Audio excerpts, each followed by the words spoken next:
be taking no pictures of me stepping on my tippy toes either. Make you. I saw that. Who was that? Caught crap about it all week. That next to the offensive lineman. That's all I hear about all week in this defensive staff room.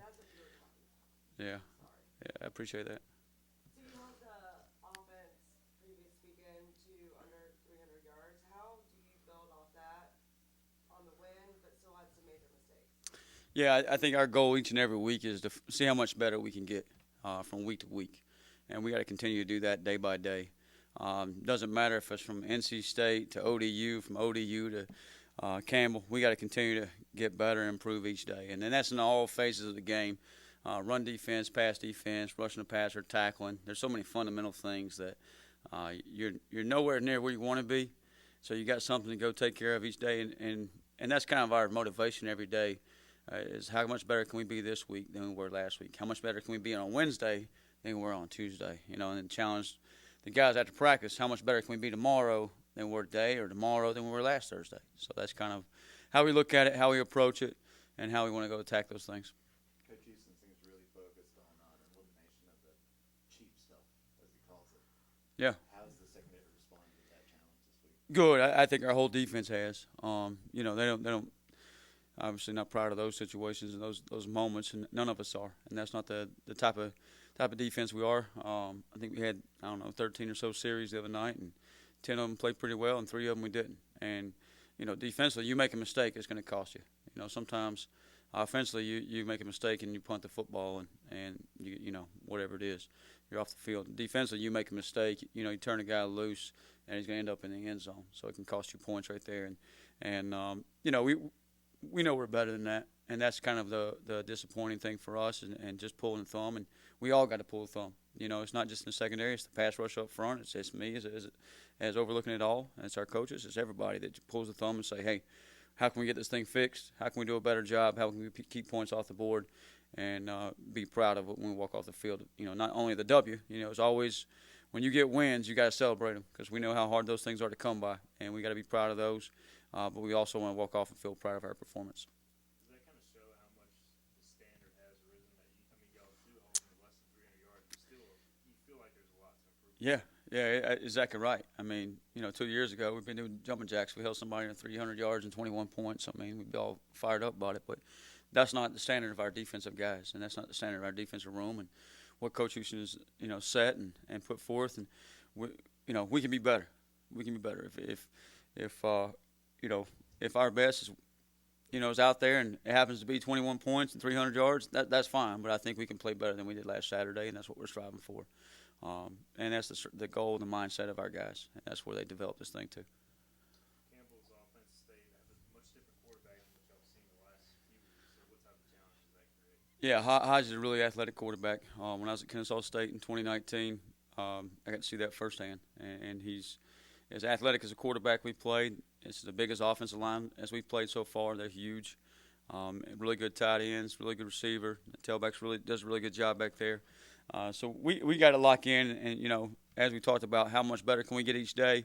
Focus on us. Obviously, focus on our opponent, making sure we take care of Hodgins, keep him in the pocket, and make him be a quarterback back there. But be aware that he really ain't a whole lot different than Jack Chambers a year ago. He can hurt you in those same ways. So he's got our full attention, our full respect, and you know, we got to do a great job tackling him and do a great job if he starts scrambling and scramble rules, you know, holding on those receivers and getting him on the ground, chasing him down. So got our hands full. It's going to be a tough job. Yeah, so Ryan Stubblefield has been Hodge in practice, and it's a really good look. You know, he's doing, and I think he's having a lot of fun with it too. He gets to be a little bit of a gunslinger and run around and make all kinds of plays, and he's enjoying that. But it's been a really good look for us. And you know, sometimes you worry about simulating the same look you're going to get on game day, and I think he's done a really, really good job of simulating the look we're going to get on game day. And, you know, that's really a shout-out to our whole scout offensive team. I think our offensive line as a scout unit is as good as they've been since we've been here. And I think that's helping our defensive guys prepare for Saturday. So we always talk to those guys like, hey, don't think you're just you're a scout guy, blah, blah. You have a huge role. Sometimes those guys have a bigger role than maybe a guy that only plays 10 snaps a game because they're preparing, guys that are going to go out and play on Saturdays to go win a ball game. So they've done a great job in just, preparing us each week and getting us ready to play a ball game. 2 weeks in, are you pretty happy with where the tackling's been? I know sometimes it can be an issue early in the season, but you have to there. You always worry about it early in the season, and I think you can improve on it. Thankfully it's been better in practice and in the games than it has in practice. Sometimes in practice it's a little sloppy, but you always want better. That's probably the best way to say it. I think we can always do better. I think we missed one there on the second to last drive on a run. We're a little bit in a pass defensive mindset there, and they pop off a little run in there for about 10 yards, 8 yards, and you missed that one. There's a few others you missed. I think week one. We missed a couple of tackles that you got to improve on. So we got to keep improving on that and doing a better job of getting our feet under us, getting our feet to contact. Do a better job wrapping up and then getting everybody to the party. What are some challenges of going against an offensive line size like that? Like, are you trying to replicate the size or just how they move? Yeah, we can't replicate. I think he's 6. I think the kid from this transfer from Wake Forest is 6'8". Somebody said 385 is what one of the scouts said, and they got him listed at 355. And the other tackles, 6'7", way over 300 too, and all up front. You have a game plan of just like, hey, listen, this guy's huge. You're not going to necessarily be able to just run around him. Time you run around him, you're going to be way past the quarterback, and that's not what you want to do against this kid. You got to make sure you keep him caged in, so to speak. So you practice it, you work it the best you can, and we do have some length on our scout team there. Some guys I think will be really good players in the future, so that helps. But you just kind of got to coach it up, talk about it, and it's hard to replicate that size, for sure. We talked to Jack Powers earlier this week. What has he kind of meant as an older transfer coming into the program? Man, I can't say enough about all the transfers that we have, and Jack's one of them, and just the experience they bring and the mindset they bring. Because they're all about business. They're not here to go downtown and have a good time. They've lived those years. They've been 19 and 20 and 21. I think Chance just turned 23 today. So that tells you about where they're at mindset-wise, where they're at in their career. They're all about coming in here and helping East Carolina win a championship and win football games. And Jack's been one of those guys, and and his energy he brings too. He's got an excitement for the game. He's got true passion, and just kind of and he's really gelled in with our guys. None of those guys that came in have been me guys. Hey, this is how I'm going to do it. This is I. They've all been about team, and that's you always worry about that with transfers.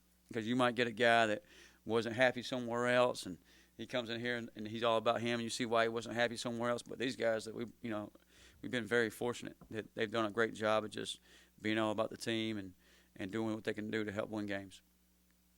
It's kind of really refreshing hearing so many negative things about the transfer portal and seeing how it can be a benefit to the kids who get an extra year or two. Yeah, it's really worked out for us, and I know there's different opinions out there, whether you should have it, whether you shouldn't have it, the window, how many years you should have, all that kind of stuff. So I don't get into all that. I'm just thankful for the guys we got, and it certainly worked out for us in a positive way.